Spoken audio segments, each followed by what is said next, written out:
thinking about using artificial intelligence for sort of the creative sphere of things, like being an artist, being able to throw, some verbiage into an image generator and create it in 5 minutes where it would take a painter hours to do, and kind of, well, what did you just do there, right? You took the dignity of that person's work away for the purpose of efficiency. And realizing that it's not an evil. Right. But it's not a solution to everything either. And so we need to be comfortable always wrestling with the use of AI, and at any moment saying, is this something that I should use AI for? Is this something I should be putting more of my own self into? Is this something that I should actually be giving to someone else to do? And so there's not always a clear-cut answer. Yeah. But I think that's what's part of being human. 3, 2, 1.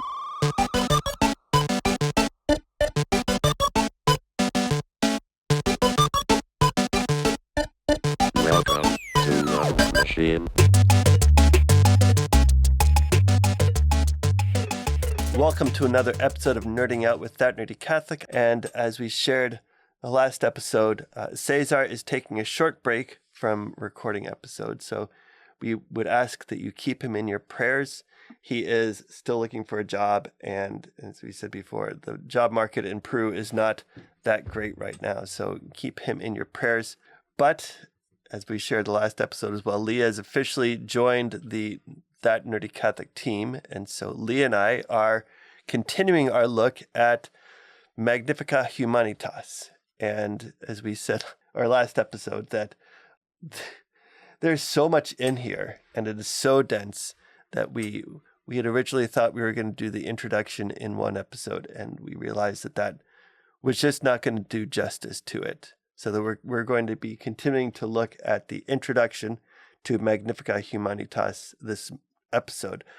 But before we get started, I want to remind you that if you go over to thatnerdycatholic.com, you can sign up for our email list and get updates when we put out new episodes. If you go to thatnerdycatholic.com/merch, you can get Nerdy Catholic swag, t-shirts, mugs, and prints to show the world that you can be a nerd and a Catholic at the same time. And you can go to thatnerdycatholic.com/support to help support us financially. Our expenses here at That Nerdy Catholic have gone up, and any financial support you can give would be greatly appreciated. You can send a one-off tip or join as a monthly supporter.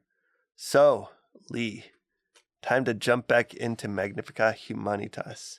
Let's do it. I am so ready. Before we start, too, I did find this. I don't know if you saw, but the Vatican did release an audiobook version of Magnifica Humanitas. Maybe we can link to that, but it's really interesting. They break it down by chapter, and it's a really nice human reading through it and really professional. So maybe those that are listening along, if they're wanting the audiobook version of that, there is one that's out there that's free, and it's a really, really nice listen. Yeah. In the show note, I definitely want to get that. My wife and I, on a long drive last week, we listened to part of it. There was a podcaster that had read the entire thing. Oh, wow. So that was good, but it was kind of hard with his intonation, and I don't know what it was about how he read it. It was a little bit more difficult to listen to, so I definitely want to check out the official one. But yeah, I downloaded the ebook version of it to read on my Kindle. So oh, good. Yeah, I really like the ebook version of it too, because it kind of you can get to the footnotes and things, and I'm kind of one of those footnote nerds. Every time something is referenced, I know, and it's so easy to just tap. Actually, the one that I got, the footnotes didn't work, so I need to look up to see if there's one with the footnotes that actually work. Yeah. And I think we said that a couple of podcasts ago, maybe the load on the Vatican website, and how we were so surprised that everyone was being able to access. Kudos to the Vatican website. They do a pretty good job with these encyclicals. They've got all the links functioning. They got all the footnotes functioning. I mean, they actually do a really good job with this online. So pretty nice. And someday the whole Vatican website will look like the homepage, and not like that old worn out paper background. Yep, the old paper background. I'll miss it for nostalgia's sake. That's true. Well, every once in a while we can go to the Wayback Machine. That's true. To relive the old old glory That is, days that of is the true. paper That is true. background. It's amazing to think, though, just in that vein of thinking how quickly we can all access this encyclical and all at the same time. And thinking about, we talked a little bit about Rerum Novarum coming out in 1891, and just the difference there between 135 years ago, how people would have accessed an encyclical from the Pope, and how many people would have been able to read it and how quickly, and versus what Right. we're doing with this. I mean, instantaneously, there's millions of people across the globe that are dissecting this encyclical and seeing everything that the Pope wrote. So kind of a Right. interesting thought, isn't it? I The know. speed I at which know. we're able to look at this stuff. So Yeah. Well, and as you said, the servers that they must have to yeah, run this website, it's not a complicated website, but this is a website that people from all around the world are accessing all the time. yep. Yep. Yeah. They must have quite the IT team. We should get them on the podcast someday. That would be awesome. The Vatican IT team. Yeah. Well, let's jump in to Magnifica Humanitas. So when we did the last episode, working through the introduction, we realized that there was one section that was really the main summary of the introduction for this whole encyclical. And so we wanted to pull that out and focus on that today.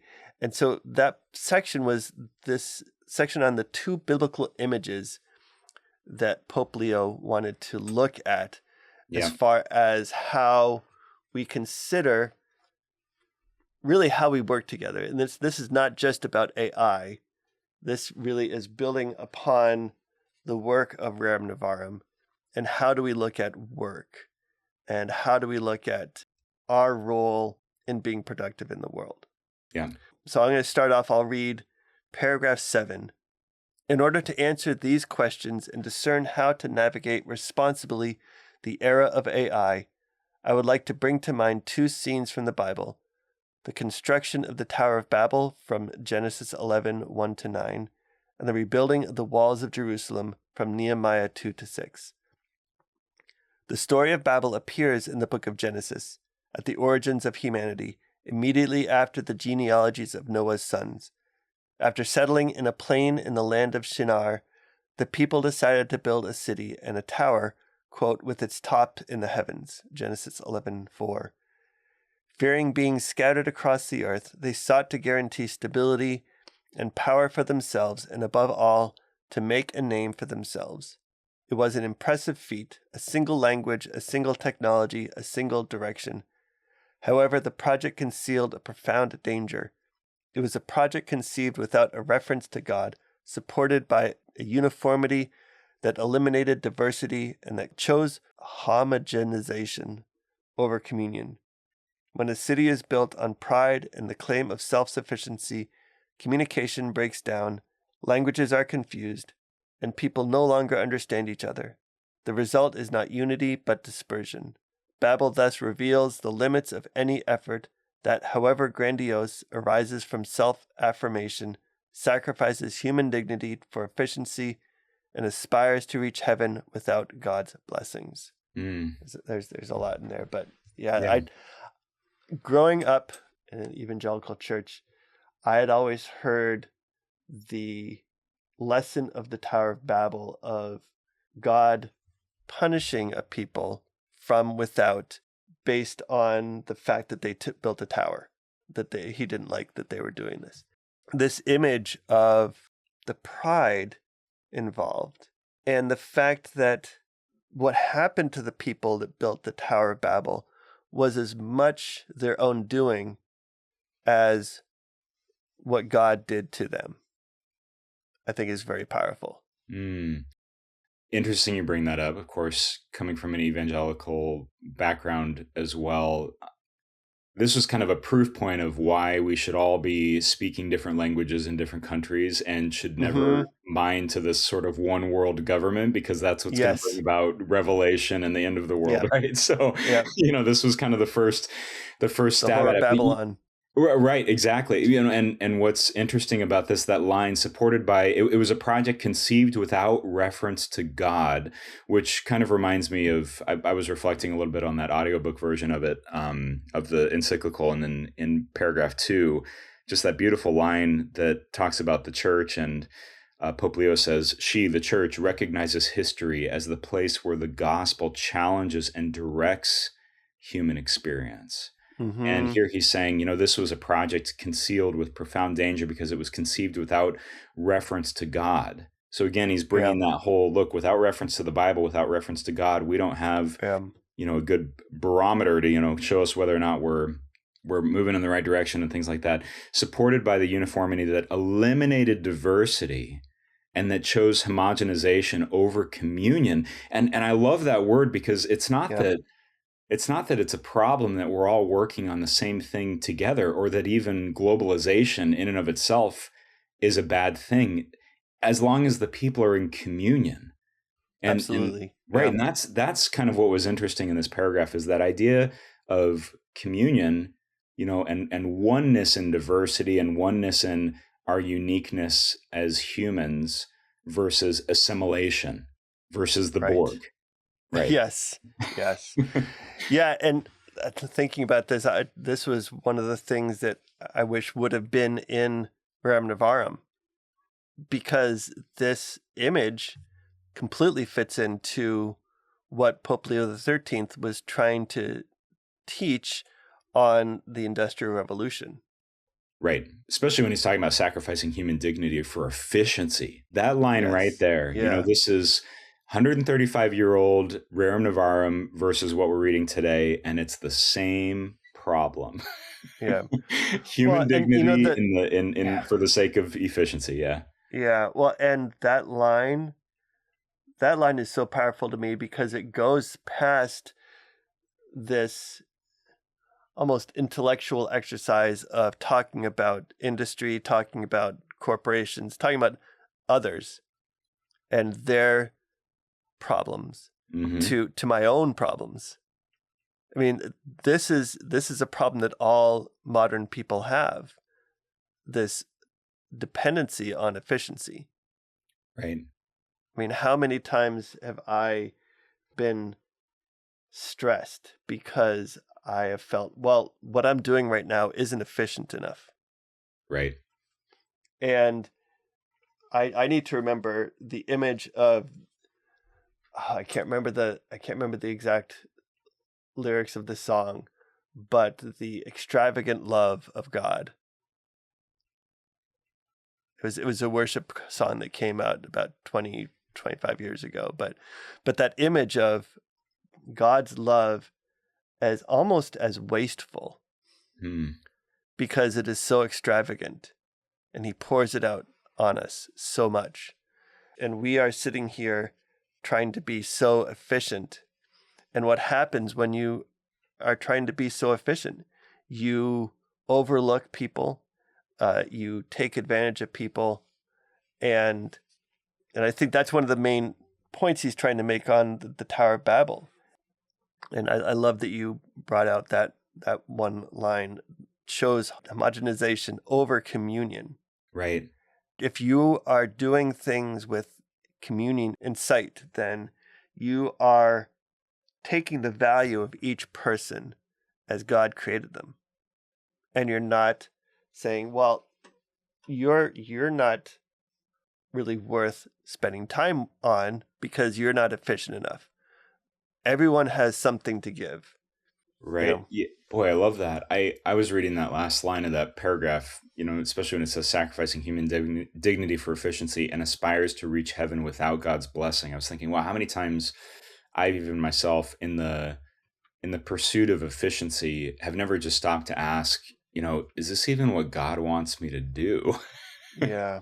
I think that's a big question, but I love how you're sort of framing this as well, as it's not just a matter of, hey, is God wanting me to do this singularly for efficiency's sake? Is this something that I should even be working on? But you're also saying that, look, the character of, the attribute of love that God has for us, if we're not also sharing in that attribute for love for others, we're completely missing the point. I mean, he's all about, chasing us down and finding us. And, I think you're talking about leaving the 99, that whole song, right? Yeah. That's the whole idea. And if we're not in kind acting like that, if we're sacrificing human dignity in order for us to just move forward in productivity, and we're leaving behind, humanity or those around us or our neighbors, then we're not even acting the Christian, right? And Yeah. that's a Yeah. great way to look at it. Yeah. Well, yeah. Yeah. And we are called as Christians, we are called not just to be moral people, and we're Yeah. definitely not called to enforce morality for everyone around us by saying, this is, as if we were all morality police, but we are called to be Christ-like, and that is a big part of it. Yeah. But one of the things I also was thinking about when I was reading through this paragraph is this idea of, my daughters go to a classical school, and they have a pledge. They have morning assembly every day, and so one of the last things that they do at assembly is they say the school pledge, and the school pledge is, "I will do the good, I will learn the true, I will love the beautiful." Mm. And since God is truth, love, and beauty, anyone who is focused on doing something good, knowing something true, or loving something beautiful, then they are, whether they know it or not, they are connected to God. Now, then this is not a universalist kind of view that, well, everyone has God, or we are all God, or any sort of view along that line. But the image that I love thinking about this is the end of the last battle. And I looked it up this morning, and I never, or hadn't remembered, I'd forgotten that this character had a name. But there is a character at the end of the last battle. His name is Emeth, and he is a Calorman soldier. So this is the nation that is the enemy of Narnia. And we have this image that C.S. Lewis gives us of heaven in the last battle. And this character, Emeth, makes it to heaven. And he's confused why he's there, because he sees Aslan, and they have this back and forth. And Emeth is basically saying, "Why am I here? I'm your enemy. I have followed, Tash, who has been your sworn enemy forever. So I've followed him, so I don't know why I'm here." And I just want to read this one quote of what Aslan says to him. And Aslan looks at him, he says, "I take to me the services which thou hast done to him," to Tash. "For I and he are of such different kinds that no service which is vile can be done to me, and none which is not vile can be done to him. Therefore, if any man swear by Tash and keep his oath for the oath's sake, it is by me that he has truly sworn, though he know it not, and it is I who reward him. And if any man do a cruelty in my name, then, though he says the name of Aslan, it is Tash whom he serves, and by Tash his deed is accepted." That image that you can't truly do anything evil in the name of God, and you can't do anything truly good in the name of Satan. That's a really powerful image that we touched on a little bit last time when we were talking about some of these, bigger billionaire, trillionaire organizations and individual organizations, and whether or not they're doing good versus evil. And I love that you pointed this out, because it's whether they know it or not. If they're operating in, that charity, goodness, truth, and beauty, then they're absolutely operating in those charisms or those attributes of God. And Yep. and they're doing right for humanity, versus someone that would say, I don't know, maybe creating an AI agent that's Catholic or Christian, and they're absolutely evil, but it's like, but it's Catholic. Right. Right. It's so easy to put a stamp of Christianity, of putting images or just the outward appearance of being Christian. I mean, you think about what Jesus says to the Pharisees. He's like, on the outside, you look great, but you are whitewashed tombs. Right. On the outside, you look great, but you're dead inside. Yep.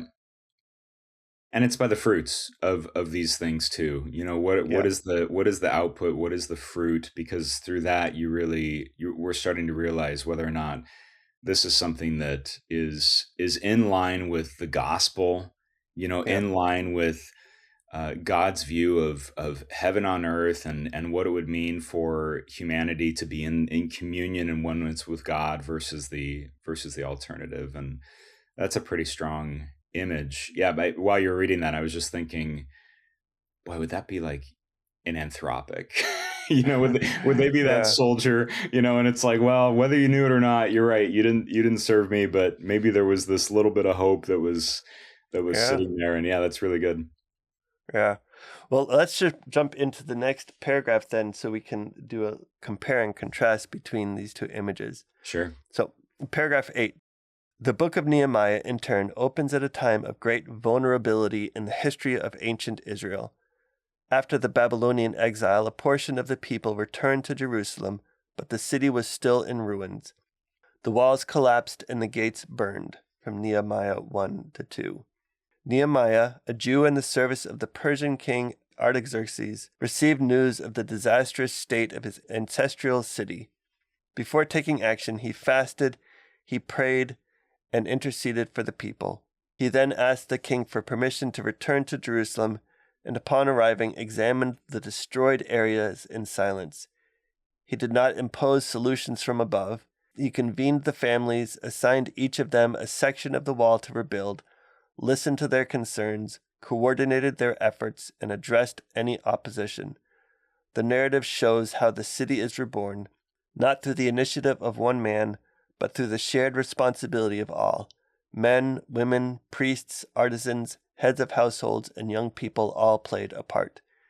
It is an undertaking with God at the center, which rebuilds relationships before rebuilding with stones. Thus, ancient Jerusalem rediscovers a common language, not one of uniformity, but one of communion, namely the harmony that arises when all persons assume their own role and recognize that their strength comes from the Lord. You know what I really like about us doing this is reading this a little slowly and going through the analogy of both of these things. It really brings to light the how different these two images are. Yeah. There's the self-sufficiency, there's the unity but dispersion.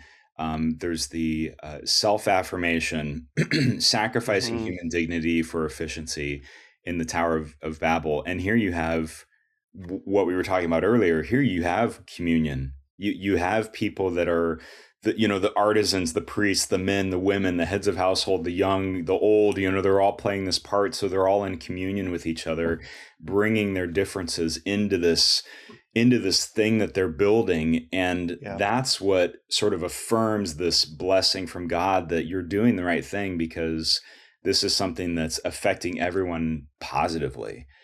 And boy, that's such a strong image for artificial intelligence.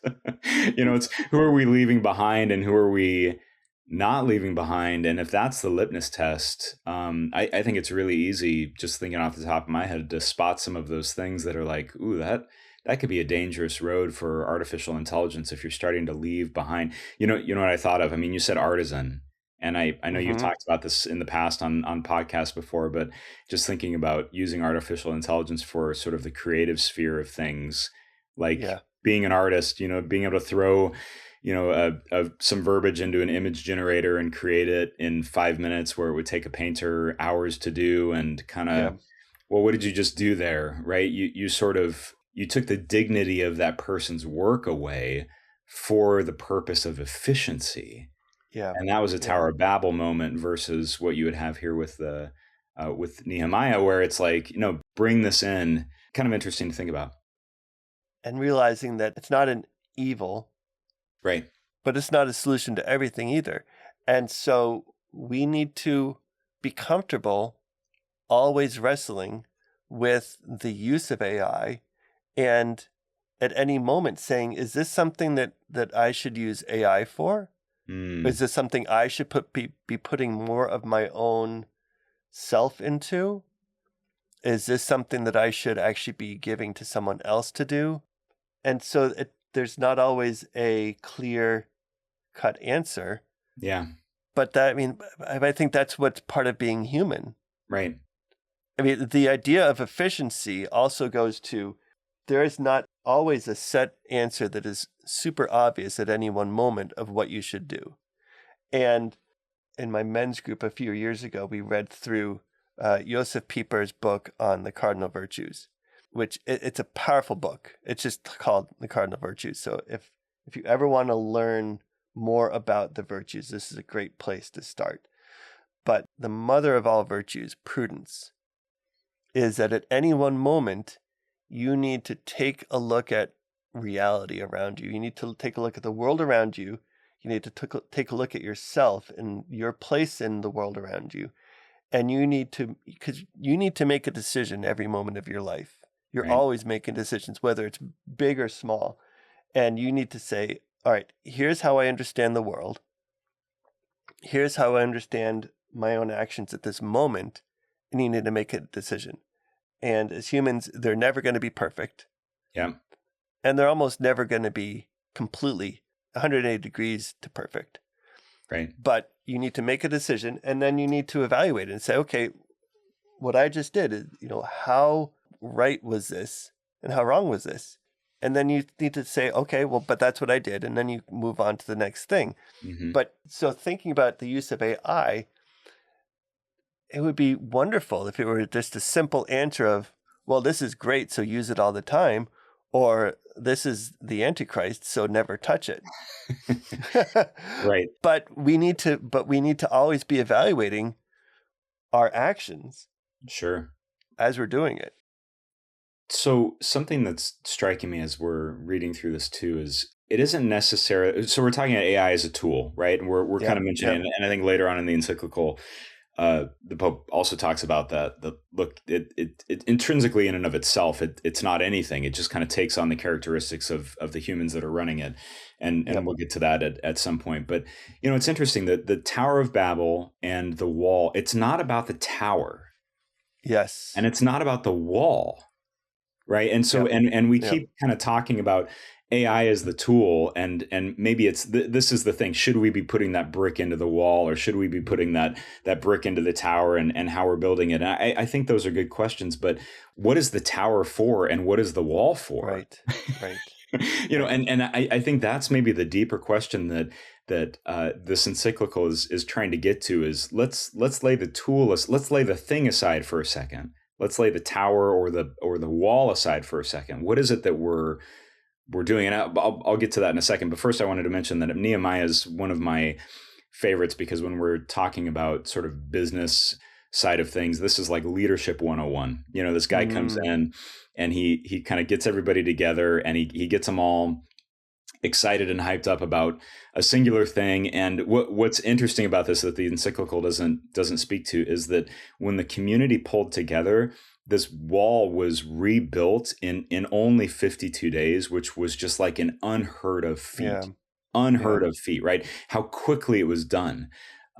Just because of the shared labor mentality of it. And this is where Rerum Novarum kind of gets in, and we can probably nerd out about this in a later podcast, but it's sort of that whole, which section of the wall is ours, instead of trying to boil the ocean. It's like, Seth, you and I are just sitting here, in our own offices and AI, we're such a small piece of the pie, right? But we're only in charge of, what God's given us ownership of, and how are we good stewards to that and everything else. But, what is it that we're building the wall around? And what is it we were building the Tower of Babel for? And, is it, and I put in our notes here the question mark, is it human knowledge? Is that what we're building the wall around? Is that what we're trying to preserve and protect? I'd love your thoughts on that, because I think the Tower of Babel was sort of, we're building this tower of human knowledge to compete with God. And the wall was, we're building a wall around human knowledge to sort of nurture and protect it. I don't know. It's kind of an interesting way to look at it. On that note, then, Lee, when I was reading through this paragraph this morning, it brought to mind the idea of open source software. And the book of, the rebuilding of the wall as open source software. And the thing that I love about open source software is that you don't have anything that's enforced. It really is a community thing. One person starts it. One person comes up with an idea for a piece of software and they start working on it and they're passionate about it. And then they get to a point and they say, well, I need help with this. Most nerds that decide that they want to do a software, they don't have tons of money. They're not going to start a company. They're not going to go out and hire a bunch of people to help with this. So they say, well, I'm going to open source it. I'm going to make this free and I'm going to put it out there. For one thing, there's a vulnerability there. Yeah. To say, I'm assuming that other people are going to like this and want to help out with it. And so they put it out there, whether they put it on Reddit, wherever they put it, to announce that they put it out there. And then other people start playing with it. They start using it. And they're like, oh, this is really great. And then a small percentage of the people that start using it say, well, I think it would be really great if it had this feature or if it had this function. And they download the source code and they start playing around with it. And then they say, well, I think this part is good. I'm going to push this back. And it becomes this community effort that feels very much like how Pope Leo is describing the rebuilding of the Wall of Jerusalem. And Nehemiah is that first developer that puts it out there. Yep. There's a cultivation there that's happening. You're putting something out there. You might not know everything, or you're even admitting that this is my piece of it. Now others help contribute to make this the best that it can be in the spirit of whatever you're building in that freeware. If we can just side tangent for a second about vibe coding. Because I think this is where, you're talking about freeware and you explained it so beautifully. Like, look, here's this thing. I've created it. I'm throwing it out there. I'm putting myself out there. It takes a little bit of humbleness and separating yourself from the ego to say, look, I think this can benefit other people and you're wanting others to contribute. You mentioned something really important. There's source code that you're able to look at. Yes. And a lot of times now I'm reading Reddit and people are like, guys, I just solved the problem of this app that I've been wanting to solve for years and years. Look what I created. And the first question that comes out of people's mouths is, show me the source code. because they know, like, this thing has been completely vibe coded through AI. And it's really incomplete. And the problem with that is that even if you were to pass that on, it's a one and done, right? You can't even continue to cultivate this thing because you've thought this process up yourself and you're throwing it out there to the world, but you're not able to continue the engineering of the thing. And I think there's just a problem with just this kind of AI slop of software out there right now and just rot because they've reached their complete culmination through this weird phenomenon of vibe coding. And now I'll step off my soapbox. I completely agree. And, I created a small tool with, I think it was with Base 44 last fall. And it was a simple tool that I needed, doing the directing of the journey home. And I said, well, I think it'd be really great to be able to have a tool that can have a clock running and that at any moment I could hit a key and jot down a note and then keep going so that I have notes that are time coded. And I couldn't find anything out there with a quick search. And so, I'm just going to try this, try Base 44. And I did, and I made something that worked. And I'm like, okay, this is cool. I'm not going to share that. I'm not going to say, hey, look what I made, because I didn't. And so there's a difference between sort of the as a programmer, hey, look, I just built this tool because it's for myself. It's contributing to some sort of efficiency thing outside of just a bunch of sticky notes on a page, right? Of time cards or things like that. But as a programmer, you're also using a little bit of prudence, and you're looking at this thing and saying, look, this is for me. This isn't for the world and how grand and wonderful I am. And I think maybe that first paragraph kind of talked about this a little bit, that, the claim when a city is built, I'll just kind of read it from that paragraph again, when we're talking about that Tower of Babel, when a city is built on pride and the claim of self-sufficiency, communication breaks down. And us as programmers, we're kind of doing the opposite of that. It's like, oh, I'm not being prideful at all. That tool's for me. But if you were to say, you're welcome, universe, I just built this, sort of time stamping tool that the world has needed. And yes. Well, and the fact that anyone could do the same exact thing. Right. It shows that, no, I'm not contributing anything to the world. Yep. The instantaneous, which is fine. And there's not a problem with that. Right. How many times do you need something and you just at home and you throw something together with glue or duct tape, or like, I'm not showing this to the world. I don't even want people to see it, but it was something that I needed at this moment and it worked. Well, and this talks to this is where Rerum Novarum comes in a little bit, that encyclical from 135 years ago, and just the dignity of the human person and the economy of a thing. And I think we touched on this very briefly in a previous episode of one of these podcasts, was about work and AI, is the economy and the scale of the thing. You can vibe code something, and if even a couple thousand people think it's worthwhile, you've all of a sudden become,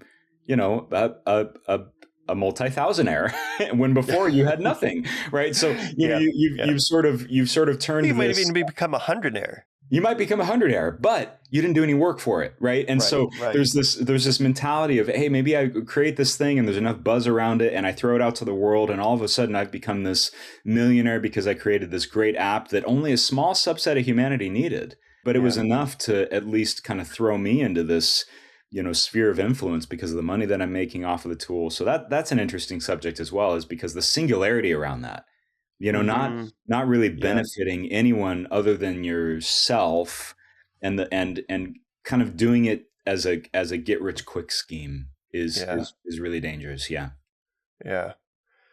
Well, so let's go on to the next paragraph then.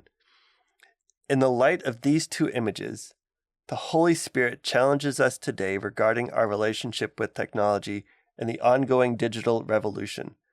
Scientific discoveries are talents entrusted to humanity so that they may bear fruit. He's referencing Matthew 25:14-30. Mm-hmm. Technology has the power to heal, connect, educate, and protect our common home, but it can also divide, exclude, and generate new forms of injustice. In the abstract, technology in and of itself is not a solution to humanity's problems, just as it is not inherently evil. In practice, however, technology is never neutral because it takes on the characteristics of those who devise, finance, regulate, and use it. Therefore, the primary choice is not between a yes or no to technology, but rather between constructing Babel or rebuilding Jerusalem, between a power that claims to dominate the heavens and a people who work together in the presence of God to rebuild the walls of fraternal coexistence. Boy, this I don't know about you, powerful. But when I read this is a trigger. Well, it's the last part of that paragraph, Seth. I think for a lot of Catholics that I know, and I love them, but they're Luddites. You read, therefore, the primary choice is not between a yes or no to technology, but rather between constructing Babel or rebuilding Jerusalem. I think a lot of people are thinking, oh, we were really hoping this was the encyclical where Pope Leo was going to say AI is evil and we need to absolutely combat it. Put the kibosh on it. Right. Right. And right here, he's kind of putting his, just paragraph 9 right at the beginning. He's saying, nope, sorry. Look, the choice isn't should we use it or not use technology. No, that's not it. That's not even the question. It's too simple. Way too simple. Yep. Not even the question. It's how you use it. right? Yeah. It's, we know the benefit of it. It's how we use this. Are we seeking the things that need to be sought first? The gospel, the will of God, all of these things. Are we doing it to work together and coexist in the presence of God, to rebuild these fraternal walls that he was talking about, which is a beautiful line? Yeah. Or are we doing it to destroy human nature? And so for all of those out there that are wondering, why do we have a Nerdy Catholic podcast? Because the question is not yes or no to technology. Yes. Yeah, exactly. Exactly. It is a lot more complicated than that. And Right.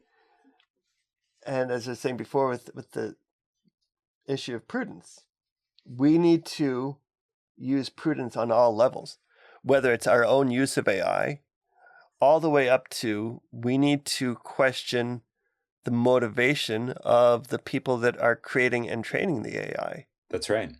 That's right. Okay, Yeah, so we and talked so about this idea then that came to my mind is like we've talked about this before as far as the hardware requirements and software requirements of especially training AI. Is it possible to create an open source AI system that is not controlled by someone? Because the issue with open source software is that you are using your own computing time, your own processing time of your computer to write the code, to compile the code. You're using your own internet connection to upload the source code so that other people have access to it. And then anyone involved uses their time, their computing power to download the software, to download the source code, to edit it, and then to put it back out there. right. And then there's the wherever it's hosted, there are sites out there that are dedicated, and then so there are groups of people that have put in the time and the money and the effort to create these spaces that people can share the source code. So there are people that are involved on all levels to support this endeavor of allowing there to be this open, free source software out there. Right. But with AI, we're hearing stories all the time about all the data centers that are going up to train all these models. And so the money for that has to come from somewhere. And so then how do we, especially as people just using it, and resources. So how do we, as people just using it, how can we say, well, we need this to be more open when the level of the control is so much above us? It reminds me of the old days in business where, every organization had this. It's like, well, who houses all of the data to our organization or our customer management system? Oh, the server under my desk. Yes. Yep. Right. Yes. And it was so localized. And then it wasn't until, a couple of, maybe 15 or so years ago when all of a sudden it was like, oh, well, let's take that really risky server under that person's desk that he can, spill coffee on or kick over, and our entire business is lost, to let's just throw that in the cloud and not think about it because of its safety and security, and it's replicated across, 7 different continents or whatever it is. Right. And, but so I guess my point with that is that this isn't anything new, but I don't think even for the last decade or so, anyone's ever thought about, well, when I throw something in the cloud, like, what does that mean? Like, what resources are being used? At what cost was that data center even built? Where is it in the middle of Antarctica? And what wolves is it, I don't know, all the questions. Displacing, right? Yeah, exactly. Displacing the animals, right? So but we're not really thinking about that. And that's, and part of that might not even be our responsibility. But I do think at least knowing where our food comes from, right, is a good exercise. Yeah. Right. No, I remember the .com that I worked at back in 2001.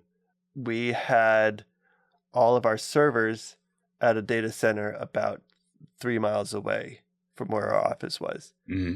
I think I went down there a couple times a month, and we had a cage, and I'm trying to remember. I think we had 5 or 6 racks Hmm. of servers. So it was more than just under the desk, but there we could walk up and say, You could our see it. stuff is running on these machines right here. Sure. Yeah. Oh yeah. I mean, we had a couple high availability environments in a few different cities, but you were able to drive up. They were usually guarded, by Yep, armored yep. guards and things like Well, that. and you had the few people on your team that had a key card That's right. to get into the data center. Right. Right. But you could see those things. You could touch them and feel them. You had to replace components and parts. So it was much more. You were much more involved in the process than I think you are today, where it's so easy to separate yourself from all of that work being done. I suppose unless you're in that space and working in those environments, because of course they're not humanless yet until we put a data center in space, like Elon Musk is proposing. I hope So that never. right. Let's not let's get on that tangent. Right. Well, so it's kind of until we get to that point, it's really the effects of this thing. I like that road you're going down, because it really does kind of it does explain a little bit, the component aspect of the things, the open sourceness of the things, the communal and fraternal aspects of the things, and how much of that can be lost or discarded quickly when you. Especially in the digital era, when you're just throwing a thing on the cloud, or you're just using AI and you don't realize, whatever it is, how many bottles of water ChatGPT is using, and all this stuff. But right. Well, and you get your monthly AWS bill, right, and then that's taken care of. Right. And one of the things that is kind of frustrating to me in a lot of conversations, not just around AI, but in a lot of conversations today, is this black and white capitalism versus socialism. That if it's anything other than this corporate running of everything, then you must be talking about socialism. And so that's why I love the idea of the open source model, because it's not capitalism or socialism. And you think about, people have talked about the early church in the book of Acts. It's like, well, they were socialists. It's like, no, they weren't. They were just a community, right, that had everything in common. But they were a community that had everything in common because everyone chose to join this community and throw all they had into the pot. Well, and they understood each other's needs. Yes. Right. And that was a big part of it too, is they were able to, sacrificially look at other people's needs and help fill the gaps where they were needing to be filled. This is a great point, and probably another tangent we can go off on for a long time, is the idea of socialism is kind of like, you're required to put things into the pot, and then we'll distribute it based on whatever we think are the necessary conditions. That's a lot different than, Seth, you saying, hey, I could really use X. And it's like, oh, I have one of those. Like, here, we're in community. You take it. I mean, my brother, take it. Right. It's totally different. Yeah.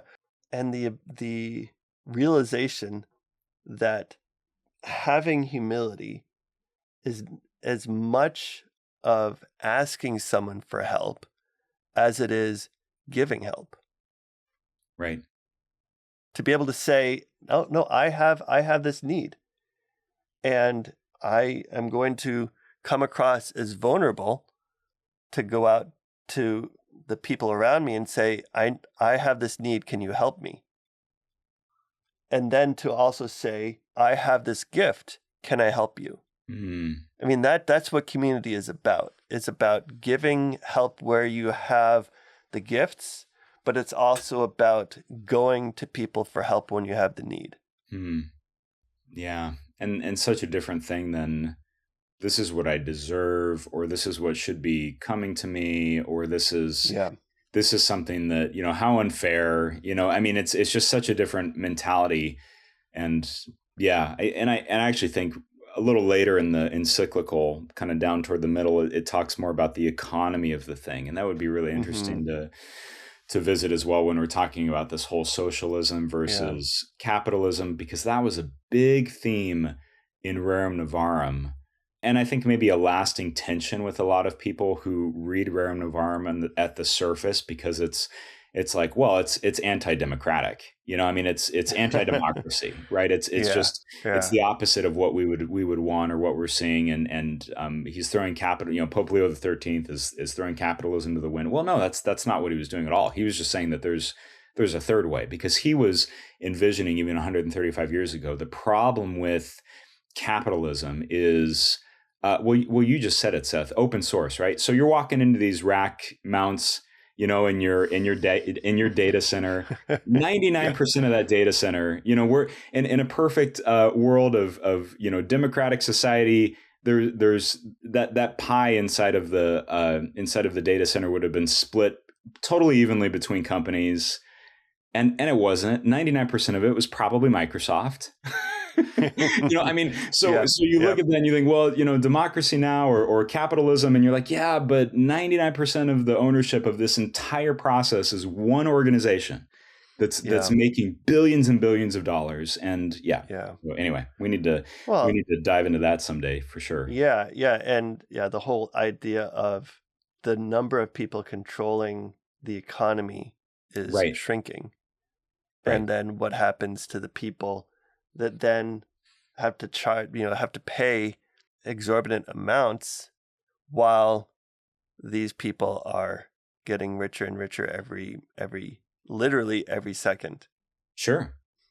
But at the same time, the undoing of that, or the writing of that is not, well, that's not fair. Give us part of your money. I think it's way deeper than that. It's we need to look at how the system is set up and empower people, not through vibe coding, but empower people to be efficient and self-sufficient and make their own way, but then know that they can ask for help when they need it, and that we're ready to respond. So you have a great quote here from Anthropic, so I was wondering if you could read that.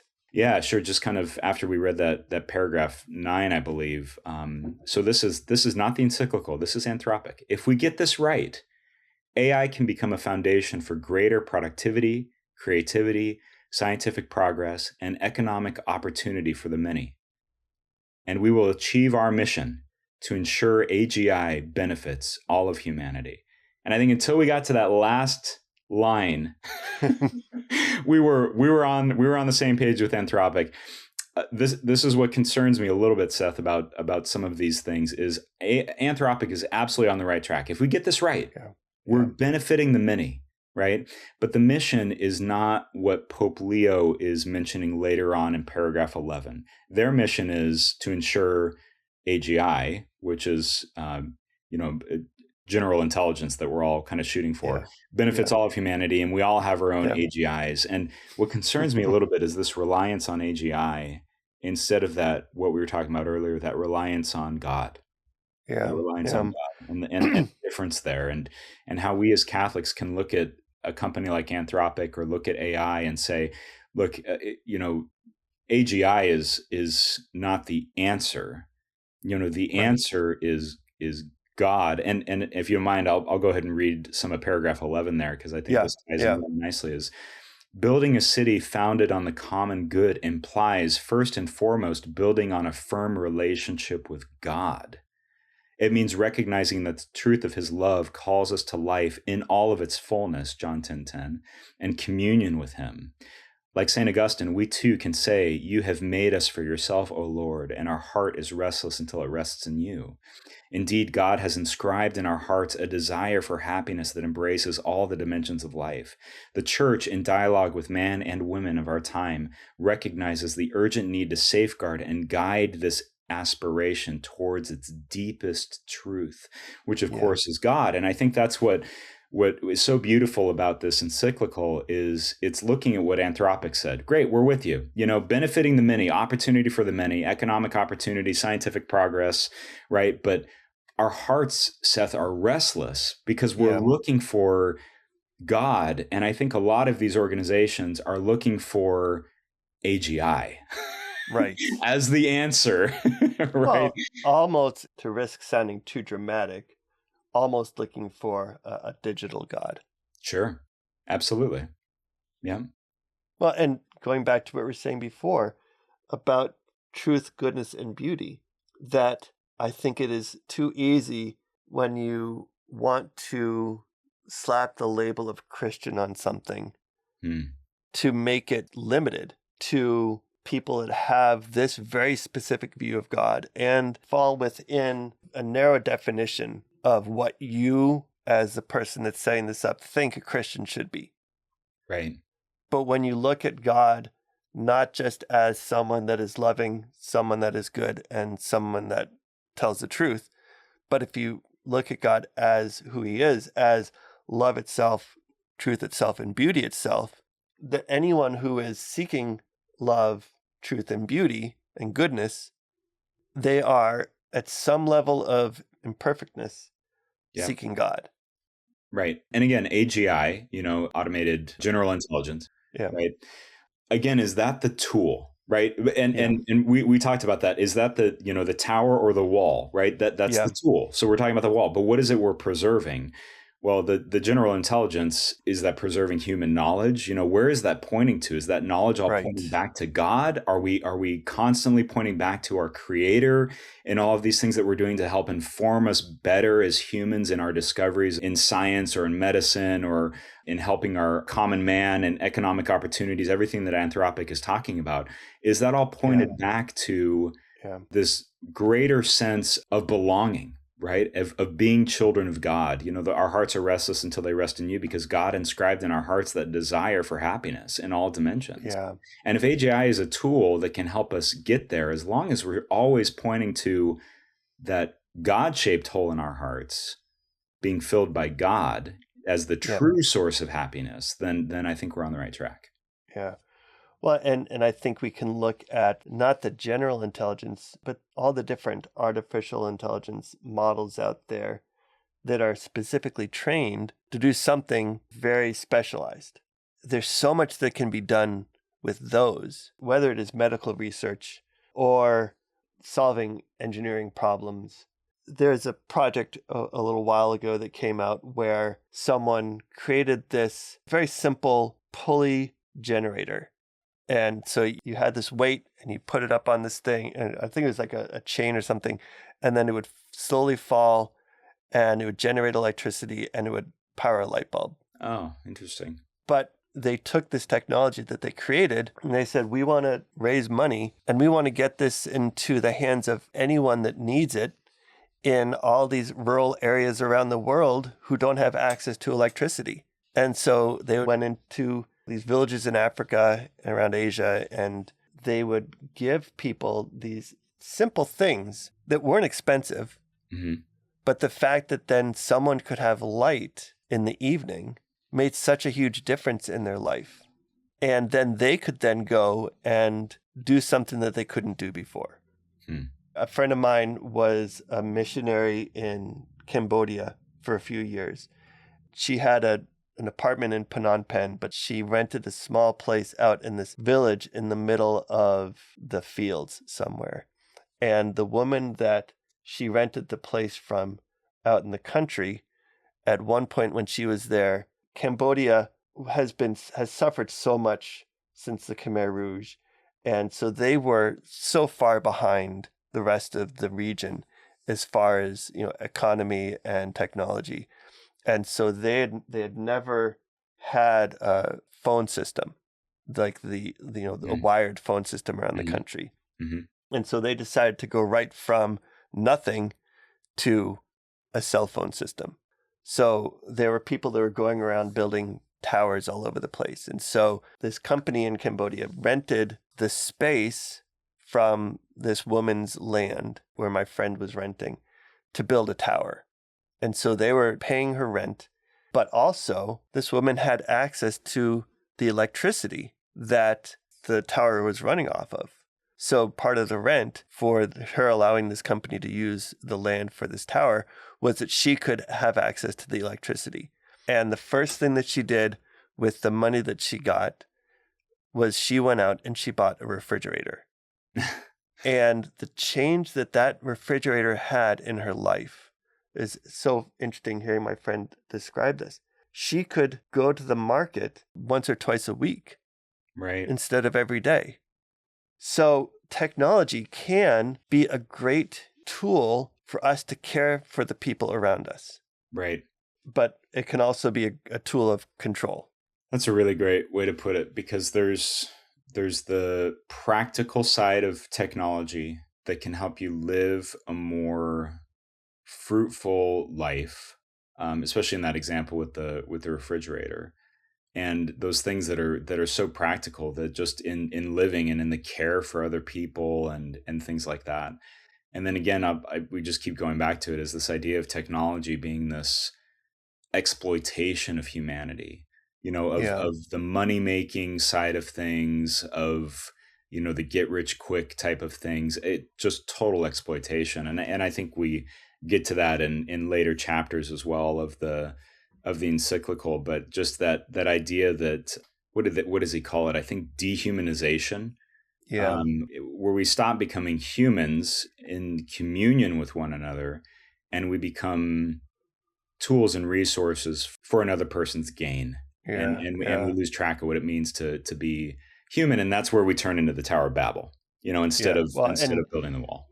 Yeah, I think when we go into that, I think we can also bring in some of the concepts of transhumanism, of for sure, making yourself into something so that you don't have to rely on others.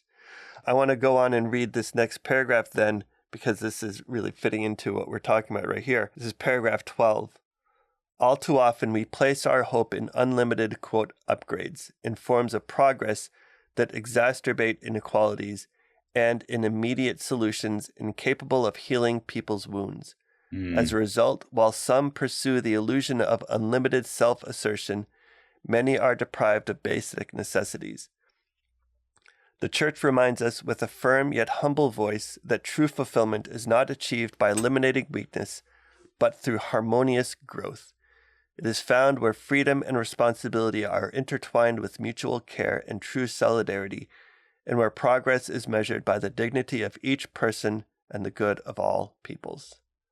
It makes me think of, we as humans, we are pretty frail, and we only live for 40, 50, 60, even 100 years is not a long time. And part of being human is accepting our limitations, our frailties. And I love the way he says it here. We place our hope in unlimited upgrades in form of progress. And if you're thinking about that just as far as what I can get from it, and I know I've fallen into this trap so many times, it is so easy as a nerd when you see the latest gadgets coming out. It's like, oh, this is great.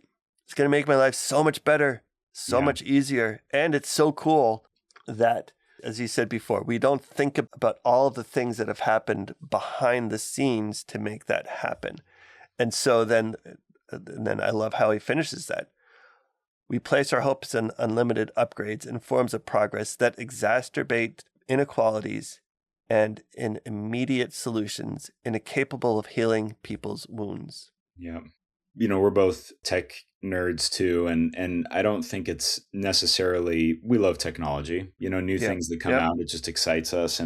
But I think it's the whys behind it that should inform a lot of what we're doing. If we're constantly upgrading, like I love how Pope Leo talks about the, upgrades and quotes, Yes. Yeah. If we're constantly, upgrading and we're progressing toward this goal, I think what he's saying here is what is the goal? Because if that's not helping us heal people's wounds or do things better for humanity or inform our work in a better way to where we're contributing better to society, if it really is just a siloed, hey, I got this new thing, but it's not benefiting anybody, I think that's where you get into this loss of, what does he say here? Mutual care and true solidarity. Because progress is measured by the good of all people. not Yep. just, look at how I upgraded my cars and my house and my technology and things Yep. like that. It's how are you caring for your family? How are you caring for your neighbors? How are you caring for your small group that's coming over and enjoying your new refrigerator in your house? Whatever it is, right? Yeah. It's Yeah. as long as there's that goal and that means to an end, I think that's where the difference is. Because again, we're not saying we all need to be Luddites, right? We're not saying we all Right. need to give up technology, but And technology, we're also not saying that you need to go off and live in a tent right? because you shouldn't have any material possessions. My one of my sister-in-laws grew up in I think it was a pretty good sized house when she was growing up. But her parents would bring people in all the time. This was an open place, and if anyone needed a place to stay, their home was open. And so it's not how much you have or how much you don't have. Right. It's about how you use the things that you have. Are you caring for the people around you? And we're not all expected to solve all the world's problems, but we are all expected to see the people that have needs around us and do whatever we can to help them. Right. Right. And because of their dignity, the dignity of each person and the good of all people. I like that those two are put next to each other. Yeah. And this is a really good point too that comes to the wise. I was watching a clip the other day of Pope Leo, and he was talking to a group of kind of grade school children, and what he was saying is, hey, we're all together as a group of people. The best thing you can do is put down your phones. Just put them down. He wasn't like, oh, no to technology and it isn't worth it. He's like, no, but true relationships, and are built around, doing the face-to-face with people and actually interacting with people instead of interacting with the technology. And I really liked that because he wasn't saying throw it out. He was saying, hey, in this time and space that we're in right now, let's just put it down. Let's make sure that we're focusing on the right things and the way we should be. And technology can help with a lot of that, I think, because you're able to get through a lot of barriers that I think we had maybe many, many years ago with technology and how we help people and how we're able to transfer money more quickly to people that need it and things like that. Technology is a great help, but not at the expense of building true relationship with the people around you. And again, like siloing yourself away from, your neighbor and love for your neighbor. Right. Right. I think at some point we will get into the issues of relationships with the artificial intelligence, which just takes all that to another level of pulling you away from actual connection with people. Boy, that's a great point. I mean, all the stats today, I run a young adult ministry at our parish, and what we always hear is the loneliness of young adults, the loneliness and anxiety of people, and a lot of that is informed because of social media. So again, here we get into this whole, don't throw the baby out with the bathwater. Social media is a great platform for broadcasting things, for pulling people in, for communications that didn't exist before. I think it can be really beneficial, but at the same time, it can be really you can really silo yourself off.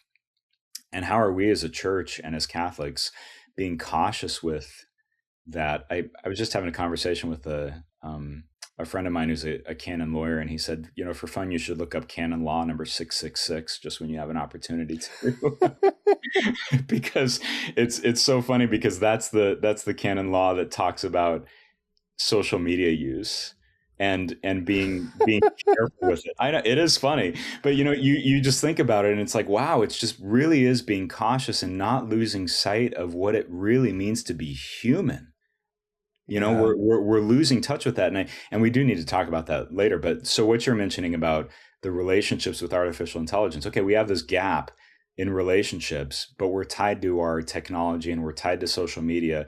So companies are like, well, we'll help you fill that gap with more technology. Yes. Yep. And God is saying, no, I built that human to interact with you. Yes. Not away from the interaction. So we're almost moving away from the direction that God wants us to go instead of towards. So kind of bringing us Yeah. back to the beginning of this conversation is this what God wants us to do? Yeah. Yeah. Yeah. I want to point you, and I'll put the links in the show notes to there are 2 episodes that I did a number of years ago with Todd Engelson is the president of an organization called Peer Servants, and it's a microfinance organization that works Mm. with all these other microfinance organizations around the world. And so I volunteered with them for about 10 years. And so I was able to do a lot of traveling all over the world to work with some of these other organizations. And to be able to see the use of capital and technology in such a great way that most of the entrepreneurs that were involved in these programs, they would get a first loan of some places $50, but between $50 and $200, they would get a loan, and they would buy something to help out either the business that they already had or to start a new business. So, a lot of time, this one story I remember hearing, there was a guy in Moldova. He had been unemployed for years, and his wife had gotten some loans. And so he went out and he got a loan for $100 or something. He went out and he bought some pigs, and he butchered them, and he sold the meat. And then he went back for another loan, a little bit bigger. He bought some equipment. Well, after, I think, 7 or 8 loans, he went from being someone who had no work to someone that owned a butcher business, that he had 6 or 7 employees.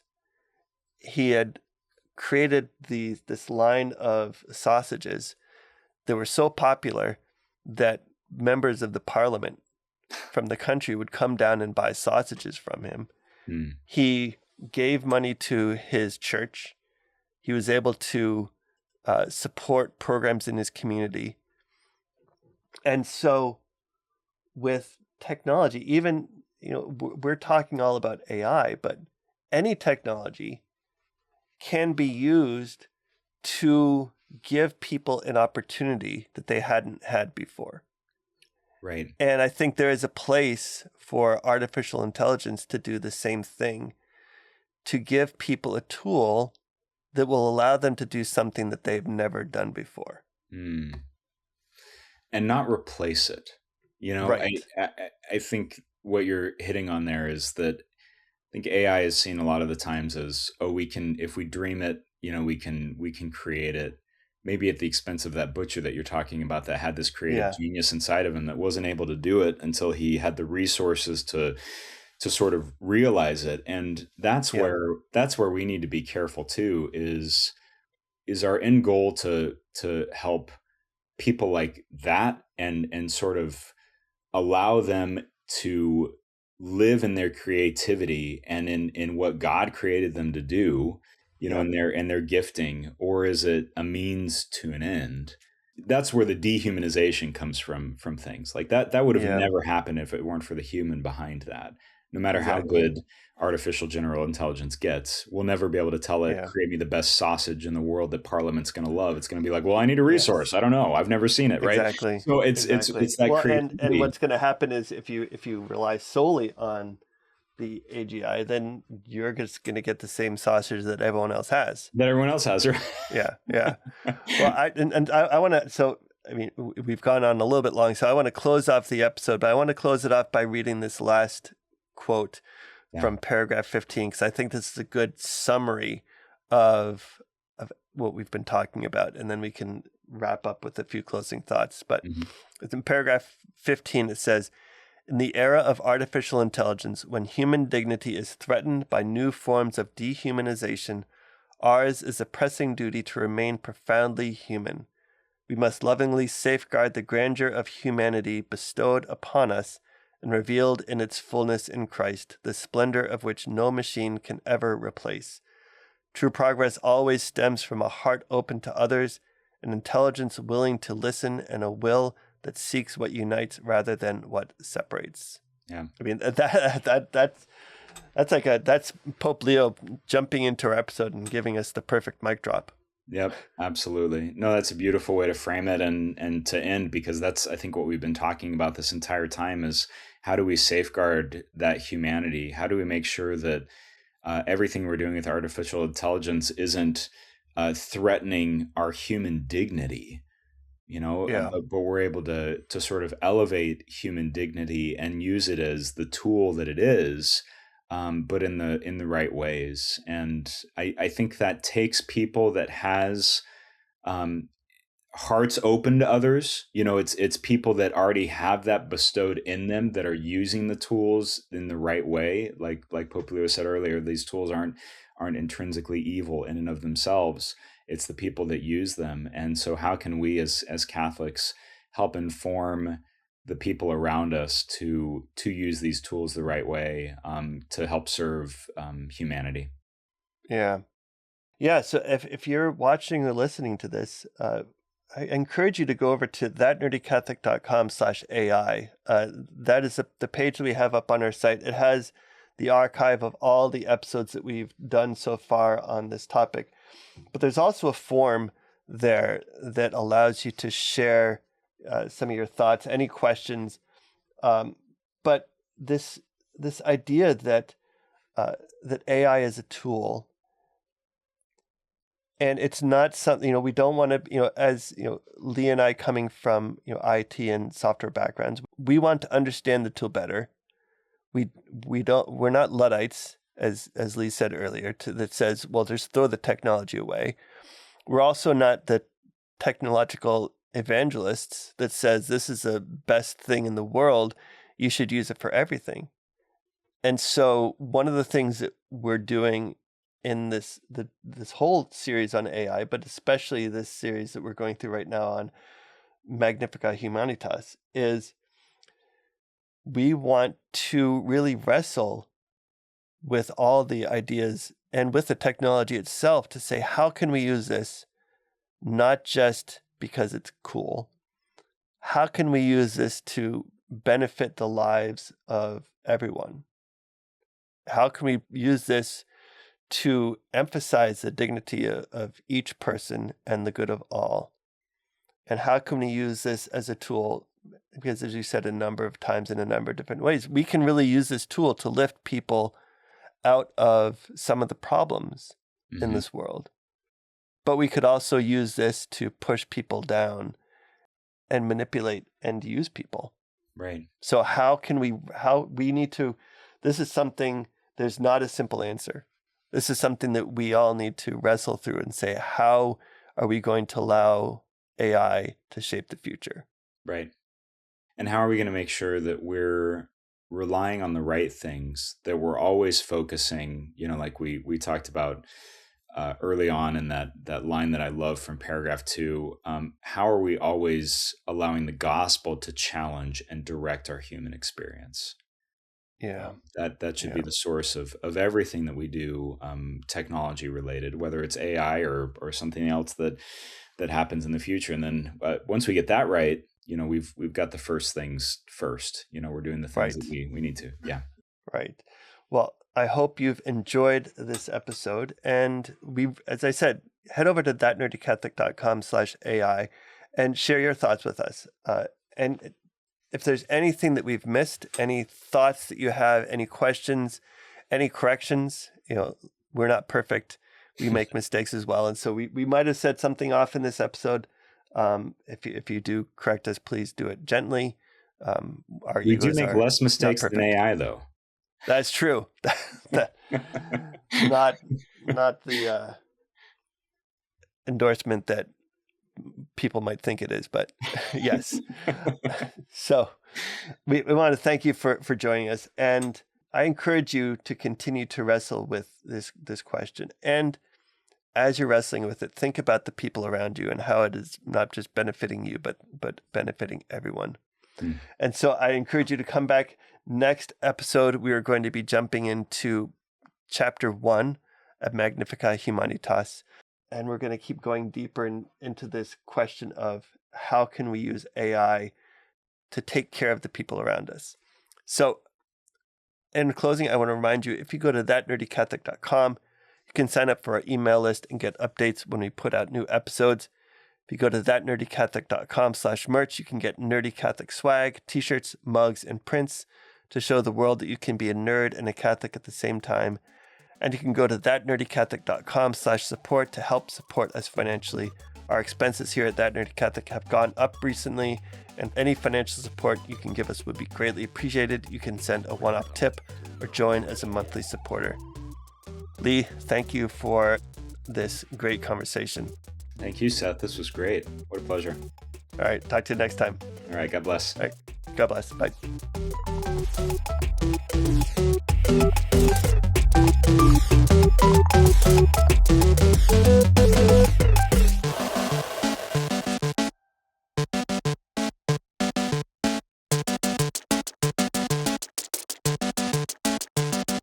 System shut down.